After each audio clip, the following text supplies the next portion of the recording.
Almost a year ago today, I found myself in a very challenging situation where both me and my girlfriend were heading off to two different universities, where we had to decide whether or not we should stay together. You'll want to experiment and try new things with no strings attached. You'll want to experience things without responsibilities or duties. You're going to meet hundreds, if not thousands, of new people, and you want to be able to talk to them and get intimate with people without, having to worry about your partner. These are all the things that I heard. On the flip side, if you're happy with someone, why would you want to leave? Why would you want to end something if nothing's actually gone wrong yet and just see a strong connection between you two?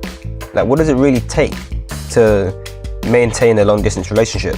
The most important thing in any relationship is communication and honesty. So maintaining your integrity over hundreds, if not thousands of miles is probably the most important thing, because this shows that you have strong moral principles, that you're not going to go out and cheat, or you're not going to leave her for no reason. And being honest means you're not going to act in a bad, deceitful way. If you meet a girl and she's into you, you're going to be, look, I have a girlfriend, I can't do this. You should tell your partner about this too, acting in an honest, truthful manner. You also need to have some sort of connection that is more mental or more spiritual. Because if your relationship is heavily focused on sex or the physical romance, then you're really, really going to struggle if you can't do anything together. But if you're really craving sex and your girlfriend isn't around, chances are you're going to go to someone else to meet those needs. If you're a needy, horny person, I don't see, it's going to be incredibly difficult for you to go for months, if not years at a time, without seeing your partner and without having that expression.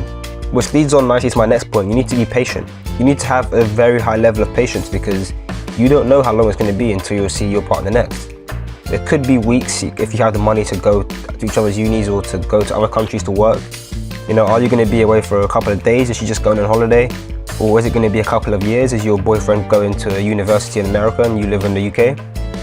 And if it will be something like months or years, and your partner's going to go to clubs or just go out and meet people like that, and you're not, and you're a very paranoid person, then yeah, it is going to be very hard for you.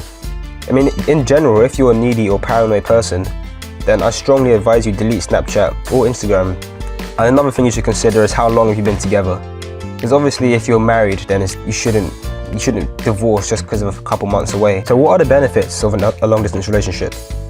For me personally, I think every couple should have, for at least a small period of time, should go through a long distance phase where you don't see each other in person and you don't get to experience that physical interactions. Helps you build up a level of trust, compassion, and it really helps in terms of integrity. It really pushes you and tells you what you can and can't do. Most people will be tested. It's great to be out of your comfort zone and to experience new things. It also teaches you discipline and a lot of self-control, which is kind of what I was getting at, because you won't always be together and you'll need to control yourself. There's a lot more to your relationship than just the physical interactions and the sex. So being away from your partner does really encourage you to build up on other things. And one of the best things I thought is that it really develops your creative ability to compromise. And what I mean by that is, even though you won't be able to actually be together, it makes it very easy for you to go up to meet your partner, surprise them one day. Or if you want to be extra creative, you can spray your scent or your deodorant or perfume on a piece of your clothes or a pillow and send it up to them, just so they can have your smell with them and something physical to hold on to. You can use Snapchat a lot more. You can use Skype just to get your face across, because even though you won't actually be there, having a facial expression to look at you and to look at can really help some people. The problems, however, are that, like I said a moment ago, there's going to be no physical interactions and you're going to have such limited time together. So even though you can go and surprise your partner, or you can spend half terms or breaks from work with them, there's still going to be limited time spent together compared to what it would be if you were living together. That's just common sense. So if this could be hard for some people, like I said before, that if you're needy. Both me and my girlfriend still study and live in England, but for a lot of people, if your long distance is across time zones, for example, it could be incredibly hard to communicate. So this is something you should think about too, and this is one of the biggest problems that a lot of people will probably face. All I'm saying at the moment is that these are the things that you will have to deal with. Whether or not it's not to break you, I really don't know. But it's good that you consider all these possibilities. So bearing all the issues in mind, what can help you maintain this relationship? The things that I thought most, I mentioned before anyway, some of them surprise visits or sending your clothes. You could also send pictures, basically keeping someone close even when they're far. i.e. like sharing your possessions like clothes, jewelry, your lucky ring or something, just as a reminder that someone special is waiting for them.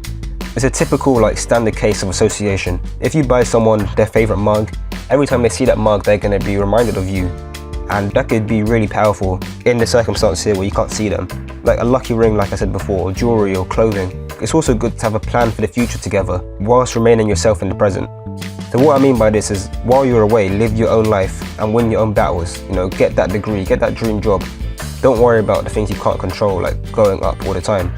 It is, like I said, it is good to have surprise visits, but if you're just living there at the expense of your own fortune, then that's silly. Do what you have to do. The reason why you're away, like you obviously went on this long distance relationship for a reason, so while you're away, do what you have to do. And before you go, make sure your partner knows that when you're back, you know, you're going to build a house together, you're going to build a family, you're going to get married, you know, so on and so forth. Also, another big thing to consider is that you need to be prepared for circumstances to change. This is just a general rule, like things change all the time, but it's so much more important now that you're away because you cannot control it. If something were to change while you are around, you could easily have your say, have your input, you get to experience that and see it yourself. But if you're 100 miles away and something happens back home, you're not going to know until someone tells you about it. And my very last point is, don't believe the hype. Like, the grass isn't always green on the other side. People love saying stuff like go to university to experience new things. That doesn't mean you have to go looking for interactions at the club. If you do go out and you do meet new people, like, just have fun. Don't feel like you have to stay together, and don't feel like you have to stay apart. Don't feel like you have to go and meet new people. And as I mentioned in the previous video, there's so much more to life even than your partner. You should always focus on you, try and improve and try and develop. No matter what someone else says, like, that's what they say based on their experiences or their beliefs. And those beliefs might not always intertwine with yours. But yeah, that's basically it for me anyway. So if you do want more like videos about this topic, then let me know in the comments below. If not, subscribe and just see like everything that I'm coming out with soon. Yeah.